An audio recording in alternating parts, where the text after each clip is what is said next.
Hello again, YouTube. Truth Man here. The channel is the No Matrix, No Simping on Subject channel. So, we're getting back to the financial talk.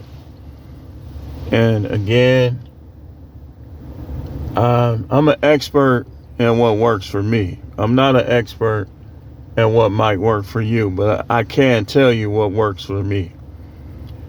Because I know where my failures and my successes were in terms of finance. So I want to come from the premise of, for us to get rich, for us to do better financially, whether from the smallest to the largest, is one thing that I know that if we do it, no matter who you are, your financial situation is going to improve. And I call it money hoarding. Money hoarding. You ever see the show Hoarders? Where I kind of was scarred by it because that's just still in my memory. Like, it's not a memory that I want to remember, like how nasty some of them people house were. Now, I'm not nasty. I get junky, but I'm not nasty. Like, I'm not gonna leave a plate with a chicken bone stuck to it that I ate last week.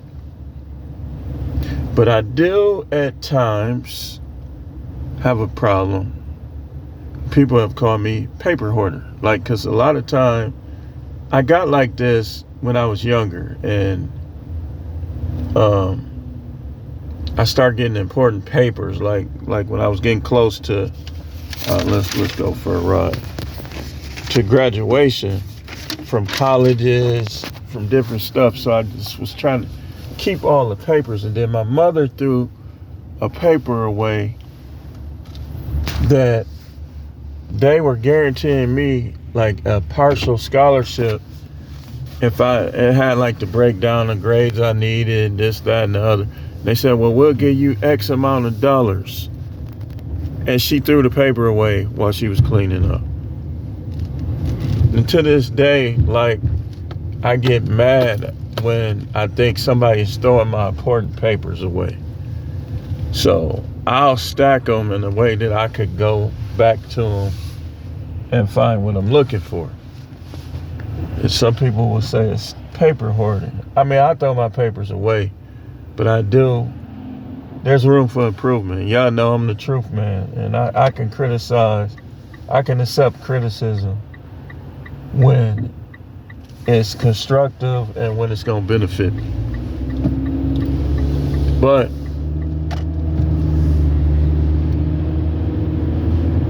everybody, we keep hearing about this 73% check to check and all these negative financial statistics on Americans.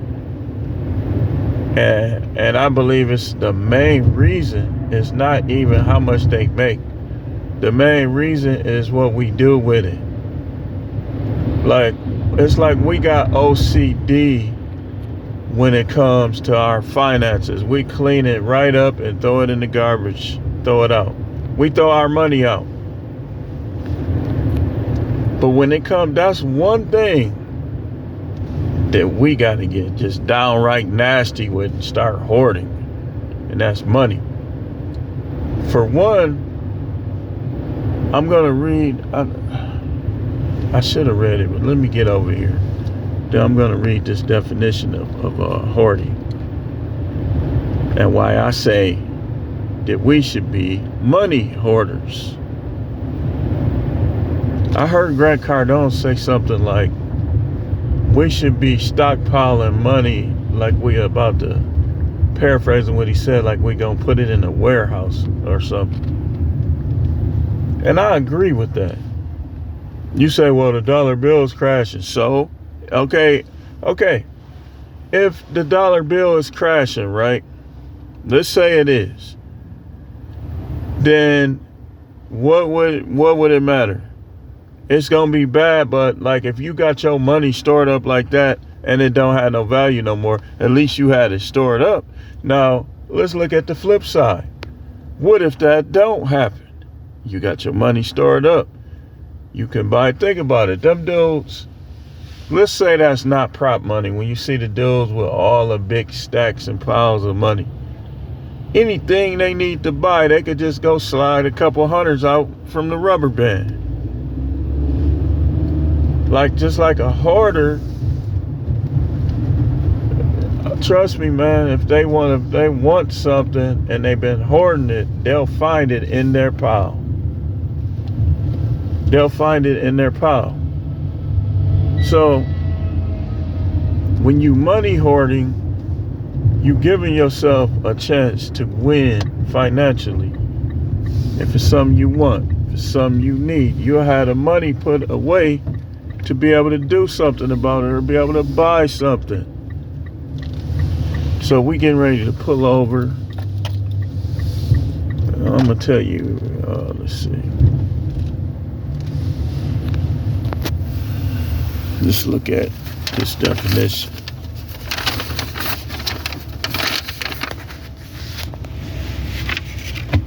They say hoarder.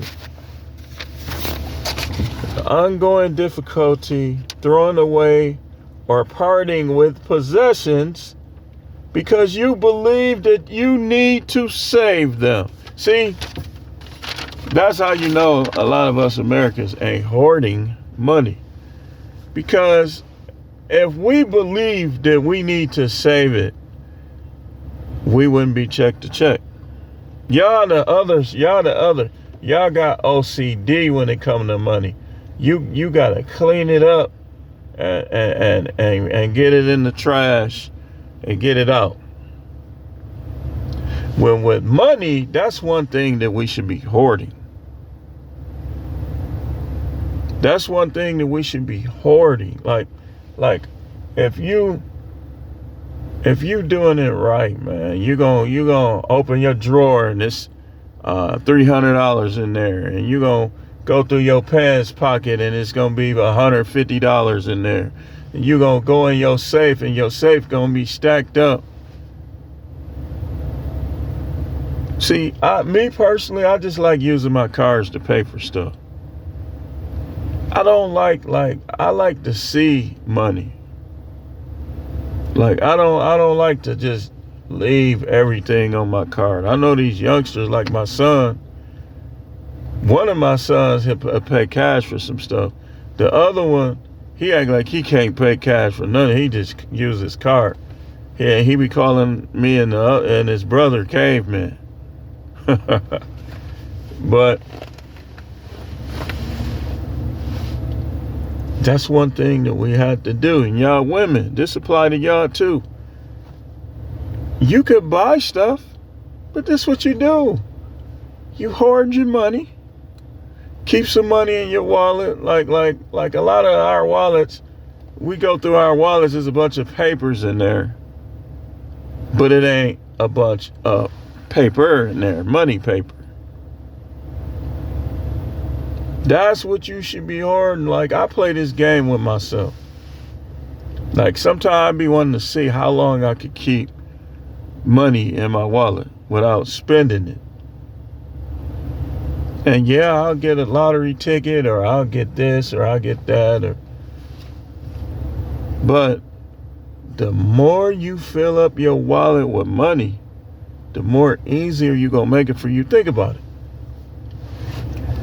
Let's say you've been saving your money, or hoarding, whatever you want to call it, and you got $2,000-$3,000 in your wallet. You got to be careful with that around these bummy dudes that want to catch crime, want to catch cases, and they want to act like they just hood because they're not intelligent. They don't know how to compete with other races. They think that crime is culture. But you got to watch out for them. If you got a purse, have your gun leaning up against your money. But then you think about it, pow, your tire, or you driving, your car start doing this. You got $1,700 in your wallet. You could go buy you a new set of tires, and you still gonna have $1,200-$1,300. The reason why we get in these troubles, it ain't even necessarily because you didn't go to school. or any of that. It's because, number one, we don't keep our money. We need to hoard money. I remember I told the story about how my sister got mad at my father because my father was laughing at a dude that had so much money in his wallet that he couldn't even close it. And that just got under my sister's skin. And when I heard the story, I thought it was funny too. It's like my father was looking at him and his wallet just was loaded. He had a fat stack of money in his wallet. And he was trying to close it. He couldn't even close it. And my father was laughing. And my sister got irritated by it. But he was doing it right.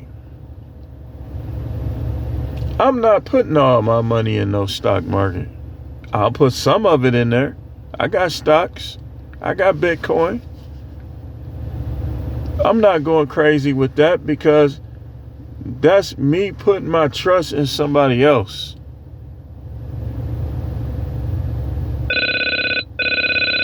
Who this is?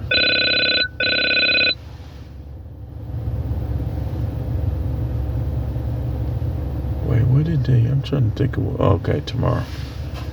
That's me putting my trust in somebody else. And I'm not gonna do it.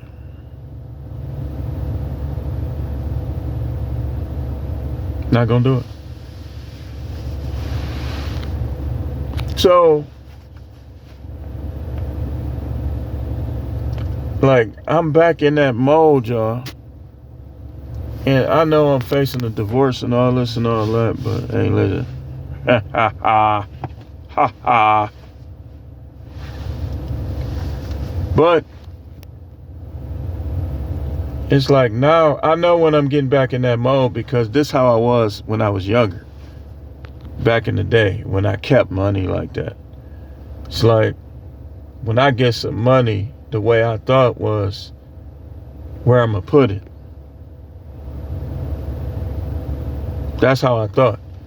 And I was buying stuff. I was eating carry out all day. I was drinking liquor practically every day. But I thought of it like this, where I'm going to put it. And so when I put it where I was putting it, I took some and kept it in my wallet for the stuff that I wanted to buy. Back then, people weren't using debit cards and all that like that.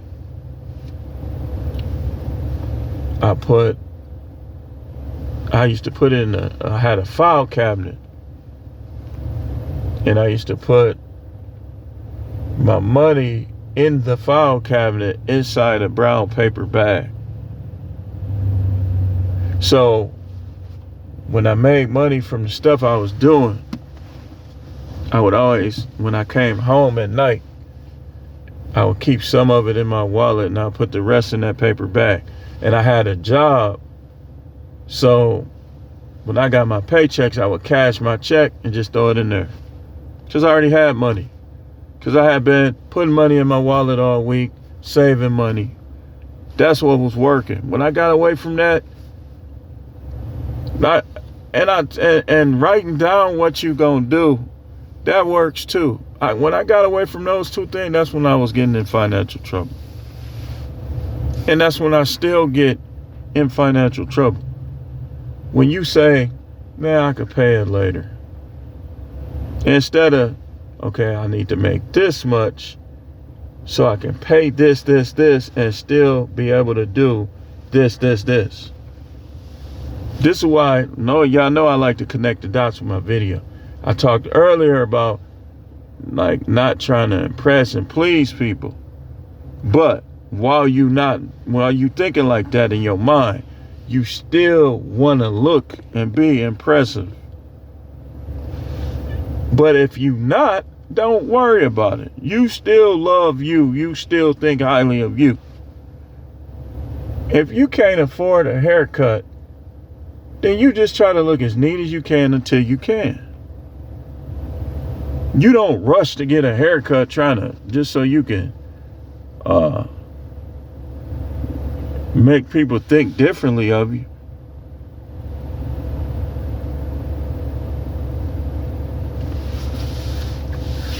But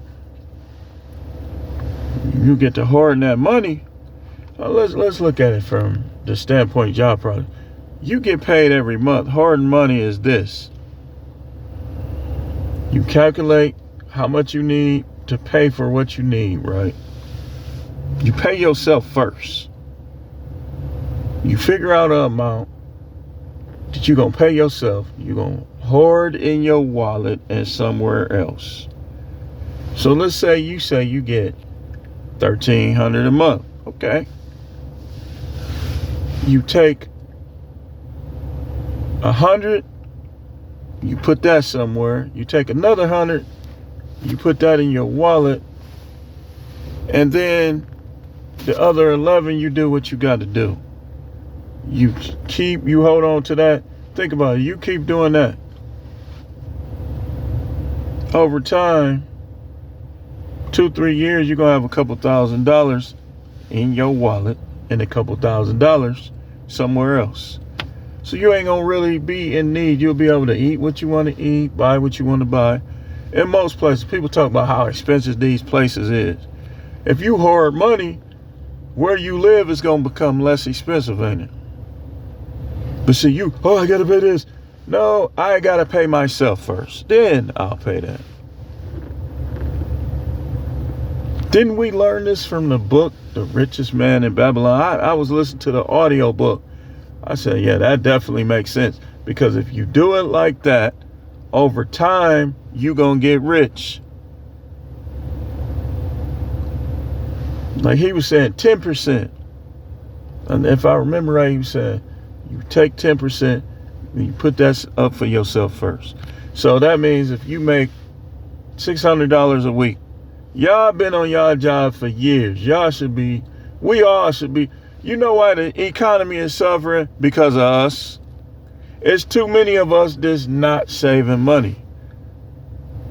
When you save money, you'll be able to spend more money. What y'all doing, and what I did is go into debt, and now you don't save. Even if you go into debt, I don't agree with Dave Ramsey on that. You pay your debts, but you pay yourself first. Because you the one that's working. So even if you made a mistake financially and overextended yourself, you still got to go to work. So you still should pay yourself. So if you making $600 a week and you give yourself 10%, that's $60. That's $240 a month. That's over $2,000 a year. You not check to check. Over time, you ain't gonna be check to check. All of us who are check to check is because we spent too much. We should have been hoarding it. Because think about what happens when a person hoards. They got junk stored just practically everywhere. They tripping over it. Think if you did your money like that. Think if I did my money like that, how much we'll have. So you can start with like 10% and be like, I don't care what she talking about. Stop getting punked by these women, man. Pay yourself first. You the one, especially if you the only one working, she shouldn't even be talking.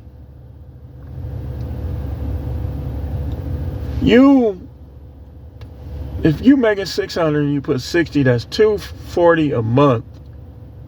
That's $2,680, I think, if I'm not mistaken. Wait, let me see. 242. Wait, no, that's 480. It's 24. That's $2,880 a year. And think if you did that for 3 years. Think if you did that, your bills is probably what, $3,000? You got $7,000. You not check to check. You not what they call check to check. If your bills is $3,000 and you got $7,000, you not check to check. Check to check is when you don't have the money that you make. You don't, or that's at least my definition. If you don't have the money that you make put up, then you check to check. So that means that whatever your bills are, if you don't have that, then you check to check. You check the check. Because if you don't have it and something happened and you lose what you have, you don't have the money to cover your expenses, so you basically check the check. You a check away from being homeless, a month away from being homeless, because we don't hoard money. We don't hoard money. And then we Americans, we shouldn't be letting these businesses go to shambles. Some of them going to shambles because they wanted to. Some of them go bellying up because people just ain't buying what they selling. Like Walgreens, Target, all that stuff should never go out of business. Toys R Us shouldn't have never went. I told y'all, like, I remember, in closing, I remember what time we got. I remember when we was kids, we always would just stare at the Toys R Us paper or the JCPenney catalog, the Christmas catalog, and check off all the stuff we wanted. And I don't think it's nothing wrong with getting your kids what they want. When my father's job wasn't laying them off, he was giving us everything we wanted. Like, I go through there, football set. Shoot. Guess what I had for Christmas? Football set. Be like, this is a long box. This is probably my football set.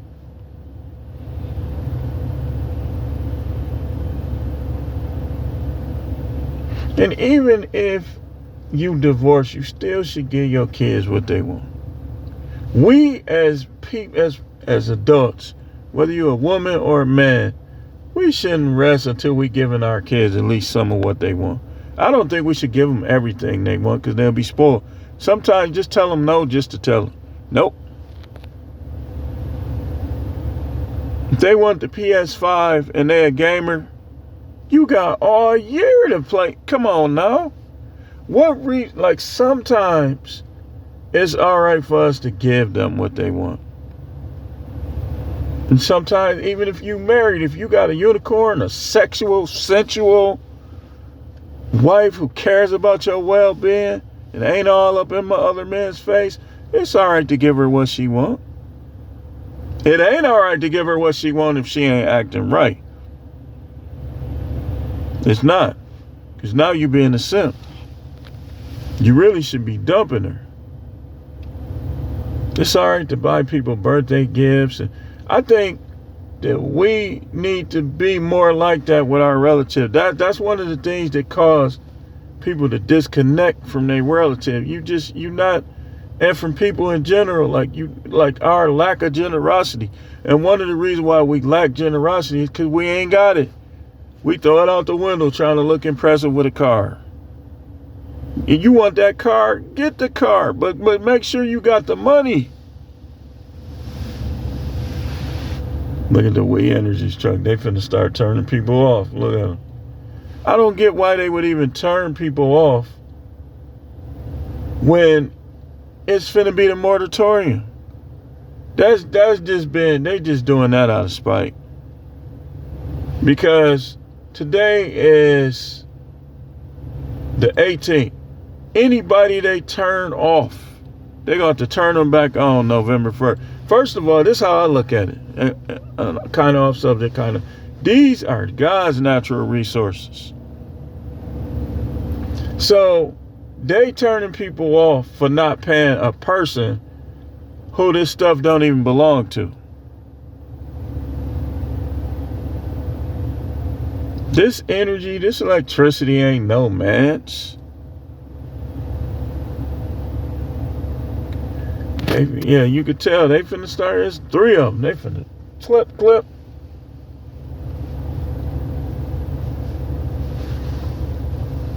But this happens because even with an outrageous gas bill, if you got money, if you've been saving your money through the years, you can pay it.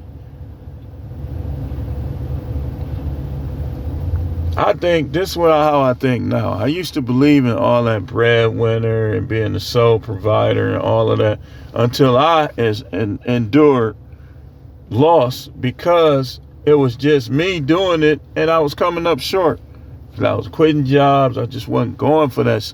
Like, I never quit a job because, other than one time, me trying to start a business. The other time, I had good reason for quitting.